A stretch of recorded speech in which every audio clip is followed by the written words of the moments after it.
Ada kisruh di dalam ruang persidangan, gimana Pak? Ya, yang pasti ya pada saat sidang kesaksian Reja Gladys kemarin memang publik sudah menunggu-nunggu ya. Mungkin harapan utamanya Reja Gladys bisa memberikan kesaksian yang berkesesuaian dengan dakwaan jaksa penuntut umum ya, atau BAP gitu, seperti itu gitu. Namun apa yang terjadi bahwa kesaksian Reja Gladys itu cenderung tidak berkesesuaian atau melenceng dari dakwaan jaksa penuntut umum. Itu menurut penilaian saya ya, karena saya dengar langsung pada saat Reja Gladys memberikan kesaksian. Nah, kenapa demikian? Karena sejak awal kesaksian Reja Gladys terkesan ya, atau patut diduga mencoba mengalihkan permasalahan hukum yang sedang berjalan dengan mengatakan bahwa yang jadi permasalahan bukan skincare. Dia tidak takut dengan skincare, ya enggak?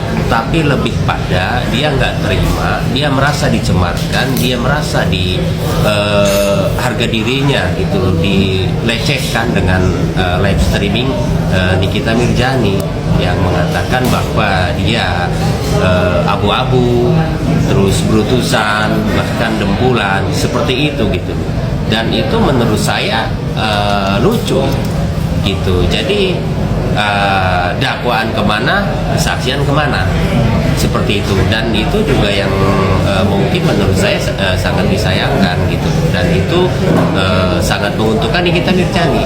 Bahkan saya bilang sempat berstatement kalau seperti itu Nikita Mirzani berpotensi buat bebas gitu. Karena bagaimanapun apabila dakwaan tidak bersesuai dengan kesaksian, utamanya adalah saksi pelapor yaitu Reja Gladys, ya, potensi bebas itu sangat terbuka. Oke, Bang, ini dua-duanya mereka saling mengatakan membawa bukti-bukti yang cukup lengkap. Ini kita pun begitu ya. Mereka dihadirkan dalam satu persidangan. Menurut Abang, gimana sih harusnya nih majelis hakim menilai permasalahan mereka ini?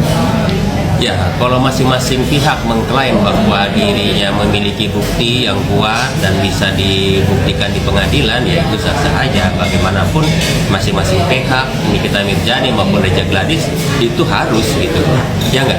Harus memiliki bukti yang masing-masing adalah mendukung argumentasi terkait Reja Gladys ya, terkait BAP dan dakwaannya gitu. Itu harus berkesesuaian ya. Dan terkait majelis hakim ya, saat ini majelis hakim ya, semuanya dia mencoba mengakomodir dalam artian mengumpulkan gitu loh, dari dakwaan, kesaksian, terus bukti-bukti. Nah, nanti baru setelah itu majelis hakim akan membuat sebuah kesimpulan seperti apa gitu sebelum adanya putusan gitu. Jadi saat ini majelis hakim ya cenderung menggali, mendengarkan, ya nggak, mempelajari daripada istilahnya kasus Nikita Mirzani ini, seperti itu. Oke, Bang, mungkin Abang sebagai kalau kita di sini Bang, hukum, titik poin permasalahan ini apa sih Bang kalau menurut dari kacamata Bang? Titik poin permasalahan ini ya pasal yang didakwakan, ya kan, pasal 369. Ya, walaupun awal penangkapan itu lebih gencar, yang digembar-gemborkan itu pasal 368, tapi itu kan sejak awal saya menyatakan itu sulit dibuktikan gitu, karena unsur pencemarannya tidak ada. Nah, bergeser ke 369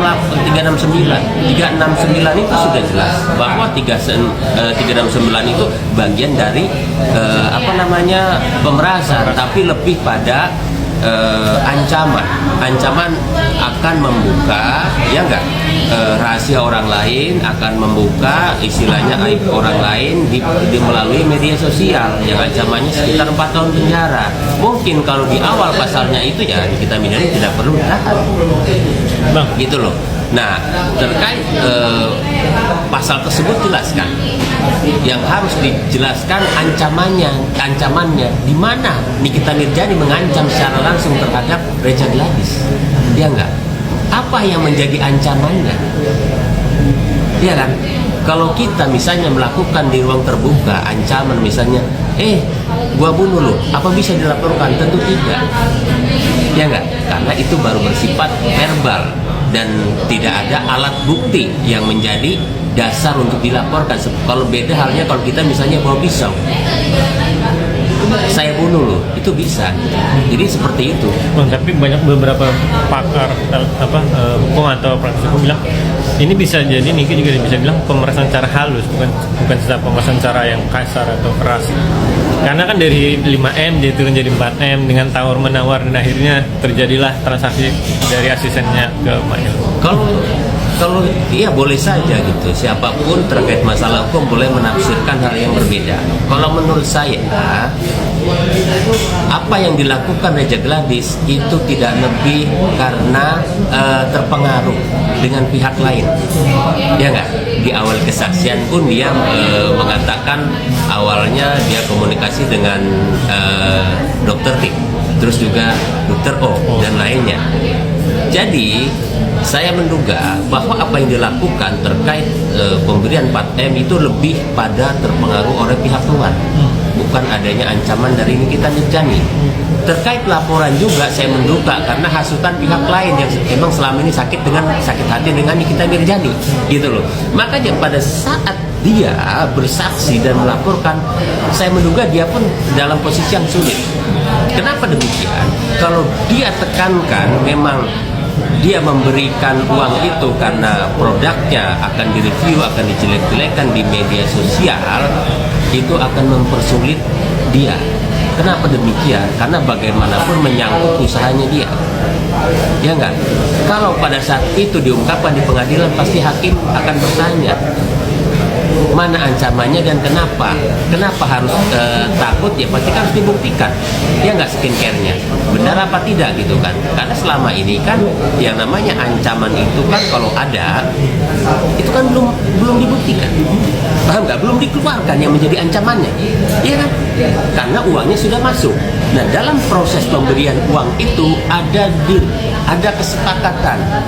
Apabila diungkapkan bahwa itu sudah bersepakat, artinya pemerasan itu hilang, susah, ya nggak? Karena sudah ada kesepakatan seperti itu. Bang, tadi abang menyangkut nama dokter O. Ini lagi-lagi dokter O. Di kesaksian dokter Reja Gladys bilang, udah dia konsul dengan dokter O dan dokter O bilang, udah sumpah aja mulutnya Niki, sumpah aja dengan uang. Itu berarti dokter itu sebagai, bisa dibilang sebagai saksi juga, Ada terlibat nggak dia? terlibat juga bisa dibilang gitu Pak? Kalau dokter O kan sifatnya memberikan saran, memberikan masukan, ya enggak, gitu loh. Apa yang dia lihat, apa yang dia alami sebelumnya, gitu loh. Seperti itu, gitu. Nah, semuanya akan kembali ke Reja Gladys, ya enggak. Walaupun menurut dugaan saya apa yang dilakukan itu lebih kental, lebih mempengaruhi dirinya dia itu karena istilahnya saran-saran itu, gitu, paham nggak, gitu loh. Daripada istilahnya dia memikirkan dampaknya seperti apa, dampaknya dia akan sulit, gitu. Kalau benar-benar gitu loh nanti ini terungkap gitu loh bahwa produknya dia jelek, kan yang rugi dia. Jadi laporan ini juga sebenarnya bukan laporan yang mungkin tidak diharapkan sama dia, gitu. Oke Bang Jai, terjadi kisruh nih mereka berdua Bang Jai.